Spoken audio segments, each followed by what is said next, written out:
This channel does not promote any violent, harmful, or illegal activities. All content provided by this channel is meant for an educational purpose only. আজ নববর্ষ, কিন্তু বছর শেষের ক্ষত নিয়েই ধুলিয়ানের নববর্ষ শুরু হচ্ছে।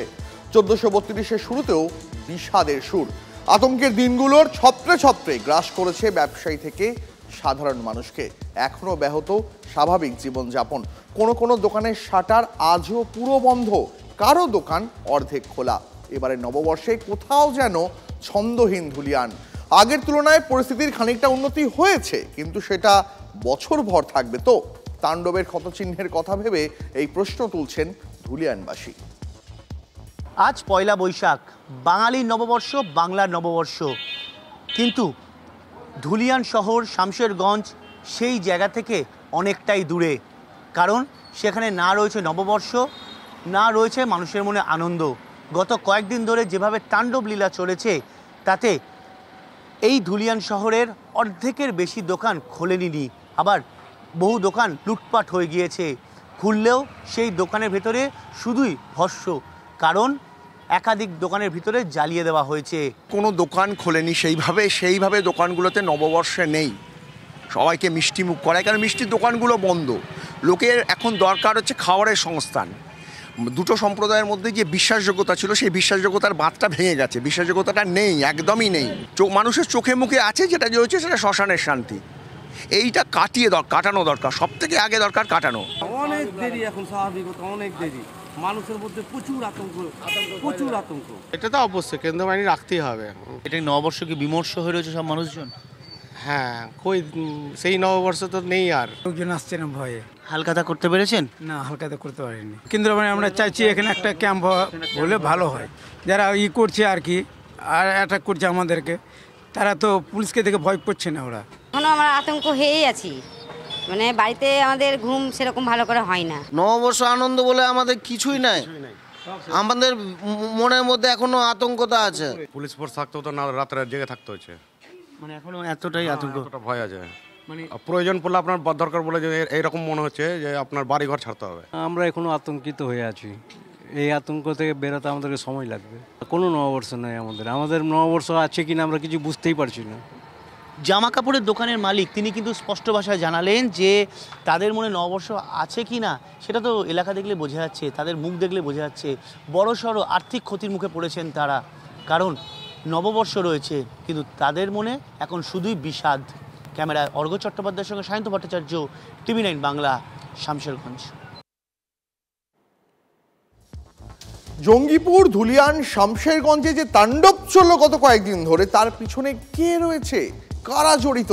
তৃণমূলের অন্দরেই এই নিয়ে দুই মত। একদিকে যখন কুণাল, দেবাংশুরা দাবি করছেন হিংসার পিছনে রয়েছে বাংলাদেশি দুষ্কৃতীরা, কাঠগড়ায় দাঁড় করাচ্ছেন BSF-কে, ঠিক তখনই বিস্ফোরক দাবি মুর্শিদাবাদের তৃণমূল সাংসদের। খোদ দলের একাংশের কর্মীকেই কাঠগড়ায় তুললেন আবু তাহের। বললেন তৃণমূলের মধ্যেই কয়েকজন উশৃঙ্খল যুবক রয়েছে যারা এই ওয়াক অফ আন্দোলনে গিয়ে তাণ্ডব চালাতে পারে। এই অভিযোগ তুললেন খোদ তৃণমূল সাংসদ। ভাবুন একবার, ঈদের সময় বহু পরিযায়ী শ্রমিক বাড়িতে ফেরে, তাদের একাংশ আন্দোলনে জড়িয়ে তাণ্ডব চালায়, আবার তারা বাইরে কাজ করতে চলে যায়। তৃণমূল বড় দল, তাদের মধ্যে কিছু উশৃঙ্খল ব্যক্তি আছে, তারা এইসব দাঙ্গা ঝামেলার মধ্যে থাকে। মুর্শিদাবাদ অশান্তি নিয়ে এমনটাই দাবি আবু তাহেরের। এমন কিছু হুলিয়ান পার্টি ঢুকে যায় যেটা সকলের নিয়ন্ত্রণে থাকে না। এই ধরুন পরিযায়ী শ্রমিক অনেকে বাইরে আছেন, আবার তারা ঈদের মধ্যে বাইরে বাড়িতে এসেছিলেন। এরকমও কিছু বাচ্চা ছেলে আছে যারা বিভিন্নভাবে এই উস্কানিতে আরও উস্কানি দিয়ে এই সমস্ত ঘটনা ঘটিয়ে দেয়। এটা আমাদের ঘাড়ে পড়ে যায়। কিছু শৃঙ্খল মানুষ থাকেন, কিছু রাজনৈতিক নেতাও থাকেন যারা ঘোলা জলে মাছ ধরতে চায়। তারা চেষ্টা করে দলকে এই সময় বিপদে ফেলে দেবো। কিছু শৃঙ্খল দলীয় নেতৃত্ব 2-4 জন থাকে, তারাও এই সময় কিছু কাজে লাগায়। আপনাদের দলের মধ্যেই রয়েছে? হ্যাঁ, 2-1 জন তো থাকেই। এত বড় দল, সব দল থেকে এখানে এসেছে। তৃণমূল দলটা তৈরি হয়েছে বাংলার সমস্ত বিরোধী দল থেকে এই দলে এসেছে। তো 2-1 জন উচ্ছৃঙ্খল নাই একথা আমি কি করে বলতে পারি? তার মধ্যে 2-1 জন থাকে এরকম যারা উচ্ছৃঙ্খলতা করতে ভালোবাসে। আমার সরকার তাদের বরদাস্ত করবে না এবং তাদের বিরুদ্ধে প্রয়োজনীয় ব্যবস্থা নিশ্চয়ই হবে। আমরা টেলিফোনে এই মুহূর্তে যোগাযোগ করেছি বিজেপি নেতা জগন্নাথ চট্টোপাধ্যায়ের সঙ্গে। জগন্নাথবাবু, তৃণমূলের একাংশ কুণাল দেবাংশুরা তারা দাবি করছেন এই হিংসার পিছনে বাংলাদেশি দুষ্কৃতীরা রয়েছে, তারা কাঠগড়ায় বিএসএফকে দাঁড় করাচ্ছেন। অন্যদিকে আরেক তৃণমূল সাংসদ আবু তাহের তিনি আবার দলের একাংশকেই কাঠগড়ায় তুলছেন, কি বলবেন? আবু তাহের যা বলেছেন সঠিক কথাই বলেছেন, এবং আমরাও তো বলছি যে তৃণমূলের প্রত্যক্ষ অপ্রত্যক্ষ মদতে এবং পুলিশি নিষ্ক্রিয়তার ফলে ধুলিয়ান সুতি শামশেরগঞ্জের হিন্দুরা আজ ঘরছাড়া। ধুলিয়ান সুতি শামশেরগঞ্জের হিন্দু মায়েদের গায়ে হাত পড়েছে, মারা গিয়েছেন 3 জন। এবং এর সূত্রপাত কবে থেকে? যেদিন বিধানসভায় দাঁড়িয়ে মাননীয়া বললেন ওরা রাস্তায় নেমে পড়লে সামলাতে পারবেন তো 30%। এর প্রতিফলন আমরা কোথায় দেখলাম? যেদিন জামায়াত উলেমা হিন্দের আমির তথা রাজ্যের মন্ত্রী সিদ্দিকুল্লাহ চৌধুরী ধর্মতলায় দাঁড়িয়ে ওই উন্মাদ সমাবেশ থেকে বলবেন, উন্মাদদের সমাবেশ থেকে বললেন যে মুখ্যমন্ত্রীর ফোন পেয়েছি, তিনি খুব খুশি। তারপরে বাপি হালদার কি বললেন? চোখ উপরে নিতে হবে। সিদ্দিকুল্লাহ বললেন জেলায় জেলায় টাইট দিতে হবে। তারপরেই তো সব শুরু হয়ে গেল। এবং আজ যে আগুন নিয়ে খেলছেন মমতা বন্দ্যোপাধ্যায়, তিনি বুঝতে পারছেন না যে একদিন সেই আগুনেই তাকে পুড়তে হবে। তাই আজ নববর্ষের দিনে মানুষ বলছে শুভ নয় নববর্ষ, হিন্দু মনে নেই হর্ষ। কোনো আনন্দ নেই আজকে। ভাবতে পারা যায় নদী পেরিয়ে দেশি নৌকা নিয়ে হাজার হাজার হিন্দু চলে যাচ্ছে মালদা, ঘরছাড়া হতে হচ্ছে। 46-এর পর আবার বাংলায় এভাবে উদ্বাস্তু হওয়া, বেশ কথাই তো আমরা বলছিলাম। বেশ বেশ, আপনাকে অনেক ধন্যবাদ আপনার প্রতিক্রিয়ার জন্য। এখনো তাণ্ডবের দগদগে ক্ষত ধুলিয়ানবাসীর মনে। মন্দিরে হাতে গোনা মানুষের ভিড়, প্রভাব মিষ্টির দোকানেও দেখতে পাওয়া যাচ্ছে। পয়লা বৈশাখেও ধুলিয়ানের বাসিন্দাদের চোখে মুখে আতঙ্কের ছাপটা স্পষ্ট। বিষণ্ণতায় ভরা 1432-এর পয়লা বৈশাখেও শুভেচ্ছা বিনিময়ের সেই চেনা ছবিটা যেন এবার হারিয়ে গেছে ধুলিয়ানের বুক থেকে। পয়লা বৈশাখ মানে স্নান করে এসে নতুন জামা কাপড় পরে মিষ্টি নিয়ে গিয়ে পুজো দেওয়া, কিন্তু এবারের নববর্ষ যেন ঠিক অন্য রকম। কারণ গত 4-5 দিন ধরে যে আতঙ্ক চলেছে, যে সংঘর্ষ চলেছে, যে ধরনের লুটপাটের ঘটনা ঘটেছে, তাতে সাধারণ মানুষ এখনও যেন আতঙ্ক থেকে বেরোতে পারছে না। ক্যামেরা পার্সন অর্ঘ্যকে বলবো যে দেখানোর জন্য মিষ্টির মধ্যে অন্যতম যেটা রাজা বলা, সেটা হচ্ছে রসগোল্লা। সেই রসগোল্লা এখনও যেরকমভাবে রাখা হয়েছিল সেরকমভাবেই রয়েছে।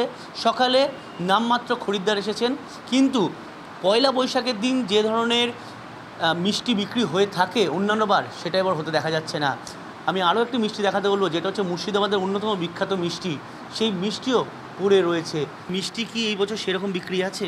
এখন এই বছর কোনো কিছুই আমরা তো আজকে দোকান সকালে খুললাম, স্টাফ নেই, এই ঝামেলা হলো এত, কত অর্ডার সব বেকার হয়, সব চলে গেল। মিষ্টি কি মানুষ আর এখন নিতেও আসছে না? মানে মিষ্টি নিতেই আসছে না। আতঙ্ক মানে চরম আতঙ্ক। এখন সবাই বলছে যতদিন বিএসএফ আছে তাই, তারপরে যদি কিছু বিএসএফ চলে যাবে তারপরে। আমাদের তো কোনো এখন আমরা মানে কোনো ইয়ে নাই, মানে ভরসা পাচ্ছি না আমরা। সকালে যা নুনটা একটু খেতে আসছে, পুরি টুরি এইসব, তাছাড়া কোনো ফোর্সরাই কাস্টমার, এখন আদার্স কোনো কাস্টমার নেই। এবারের নববর্ষের দিন না হচ্ছে হালখাতা, না হচ্ছে পুজো, না হচ্ছে মিষ্টি খাওয়া।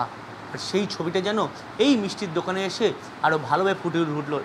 নববর্ষের দিন মিষ্টির দোকান পুরো খালি। স্বাভাবিকভাবেই আতঙ্ক তো যেন রয়েই যাচ্ছে। ক্যামেরায় অর্ঘ্য চট্টোপাধ্যায়ের সঙ্গে সায়ন্ত ভট্টাচার্য, TV9 বাংলা, শামশেরগঞ্জ। এই পরিস্থিতিতে ফের একবার বাংলায় রাষ্ট্রপতি শাসনের পক্ষে সওয়াল করলেন দিলীপ ঘোষ। বাংলায় রাষ্ট্রপতি শাসনের মতন পরিস্থিতি তৈরি হয়েছে, মন্তব্য বিজেপির প্রাক্তন রাজ্য সভাপতির। যদিও দিলীপ ঘোষের রাষ্ট্রপতি শাসন মন্তব্যের জবাব দিতে নারাজ রাজ্যের মন্ত্রী চন্দ্রিমা ভট্টাচার্য। কয়েক বছর ধরে বলছি যে পশ্চিমবঙ্গকে বাংলাদেশ বানাবার চক্রান্ত চলছে, আর ধীরে ধীরে হিন্দু শূন্য হয়ে যাওয়া মানে বাংলাদেশ হয়ে যাওয়া। রাষ্ট্রপতি শাসন হবে কি না তার জন্য ব্যবস্থা আছে, রাজ্যপাল আছেন, রাষ্ট্রপতি আছেন, সরকার আছে, তারা দেখবেন। যদি প্রয়োজন হয় করবেন, এবং করার মতো পরিস্থিতি তৈরি হয়েছে, তাহলে পশ্চিমবঙ্গের কয়েকটি জেলা হিন্দু শূন্য হয়ে যাবে। এবং রাজনীতির লাভটা, নির্বাচনের এই লাভ রাজনীতি, সেটা মমতা ব্যানার্জি নেবেন, কারণ ওখানে একচেটিয়া কয়েকটা জেলা জিতে উনি সরকারে আসতে চাইছেন। রাষ্ট্রপতি শাসন কিভাবে হয় সেটাই জানার নেই, এটা ইলেক্টেড সরকার।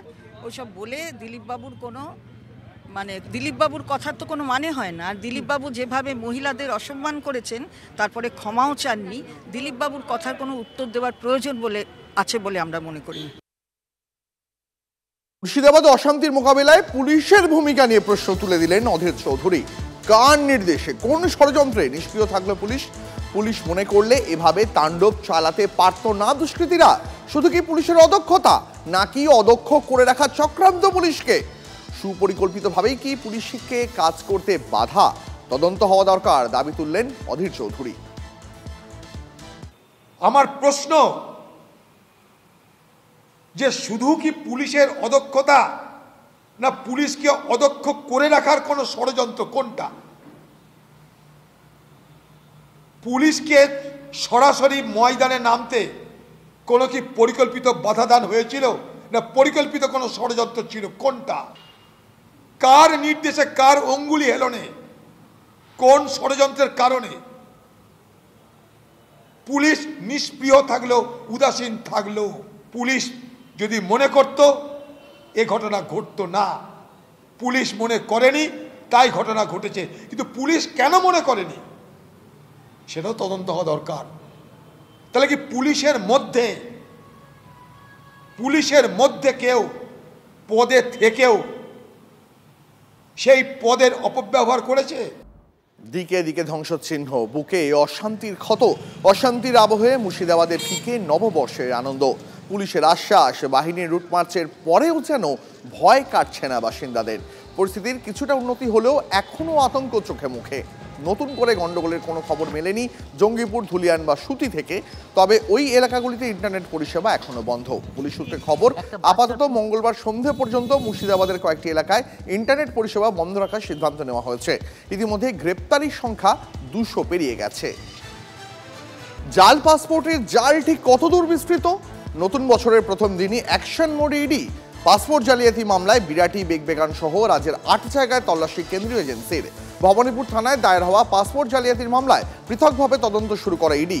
তদন্তকারীদের বিশেষ নজরে এজেন্টরা, যাদের মাধ্যমে ভুয়ো পাসপোর্ট তৈরি করা হয়েছিল, তাদের জাল কতদূর ছড়িয়ে তা জানতে মরিয়া ইডি আধিকারিকরা।